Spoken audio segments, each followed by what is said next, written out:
Washington may impose stricter sanctions on Russia if the Kremlin refuses to reach a peace agreement with Ukraine that includes long-term guarantees for Kyiv, U.S. Vice President JD Vance stated in an interview with the Wall Street Journal. According to him, Washington is considering various measures to pressure Moscow, both economic and military. This includes the potential deployment of U.S. troops to Ukraine if Moscow refuses to engage in what he called good faith negotiations. The United States is committed to ensuring Ukraine retains its sovereignty and independence, Vance emphasized. He also noted that depending on how negotiations develop, Donald Trump might revise his stance on the matter. President Trump could say, "Look, we don't want this thing. We might not like this thing, but we're willing to put it back on the table if the Russians aren't being good negotiating partners, or there are things that are very important to Ukrainians that we might want to take off the table." JD Vance, Vice President of the United States, in an interview with the Wall Street Journal. The European Union is also preparing new restrictions against the aggressor state. Ahead of the third anniversary of Russia's invasion of Ukraine, the European Commission is working on its 16th sanctions package. The measures will target the import of Russian fossil fuels. European Commission spokesperson Paolo Pino announced. I do not know exactly what the US has in mind and the Defense Secretary when they speak about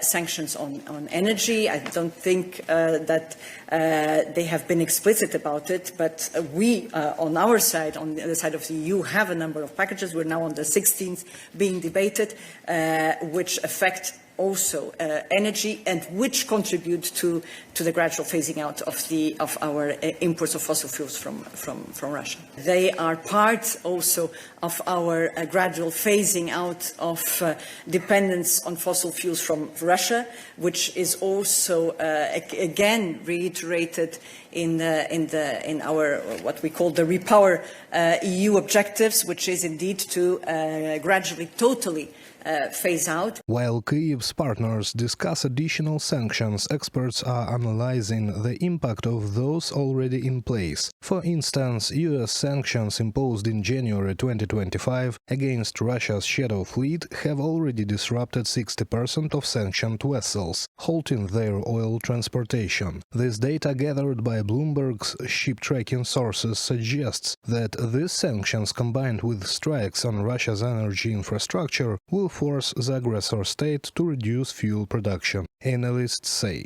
The output cuts could start small, with Russia's production slipping below 9 million barrels per day, BPD, in the coming months, but may accelerate if tanker shortages and refining outages persist, the executive said. There are already signs of weakening crude exports in trading data. Volumes from Russia's western ports of Primorsk, Ust-Luga, and Novorossiysk in January were down 17% from a year earlier, Reuters calculations based on traders' data showed, from the Reuters publication. Experts believe the effects of sanctions will become even more apparent in the near future, with existing economic difficulties worsening due to new restrictions. With ruble, I don't even doubt that. So it was too much.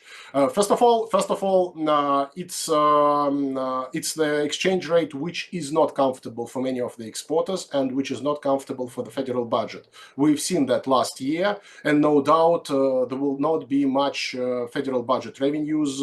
Nothing to impress, actually, if from not from the negative side. And many exporters will feel themselves uncomfortable with imagine that for a second, that such an exchange rate like 90 plus, a little bit greater than 90, will stay for at least a few weeks. Over the long term, Russia could face a sharp decline in economic activity. According to analysts from Reuters, who examined reports from the Russian Central Bank and the Ministry of Economic Development, the Kremlin overly rigid policies to curb inflation are slowing economic growth, the report states. However, the document's authors are particularly concerned about a potential increase in oil production by the US and OPEC countries, which could lead to a drop in fuel prices. As a result, analysts predict that in the coming years the Kremlin will be forced to reduce budget expenditures. Reported by Serhiy Kulias, Andriy Dmytrenko, UATV News. The European Union has extended sanctions against Russia for another 6 months after Hungary dropped its objections in exchange for assurances regarding energy security. So I welcome the ministers today agreed to extend sanctions on Russia. This will continue to deprive Putin of revenues to fund his war. According to Kaja Kallas, the EU is planning to introduce its next 16th package of sanctions against Russia in February, ahead of the third anniversary of Russia's full-scale invasion of Ukraine. As reported by Bloomberg, citing a draft document from the European Commission, Brussels is considering a phased ban on importing Russian aluminium. According to Trade Data Monitor from January to November 2024, the 27 EU member states imported nearly 330,000 tons of Russian primary aluminium and alloy. The sanctions package would allow European buyers to import 275,000 metric tons of the Russian metal under a quota system for 1 year period before a full ban comes into effect. The import volume quotas would be managed by member states and the EU's executive arm, from the Bloomberg publication.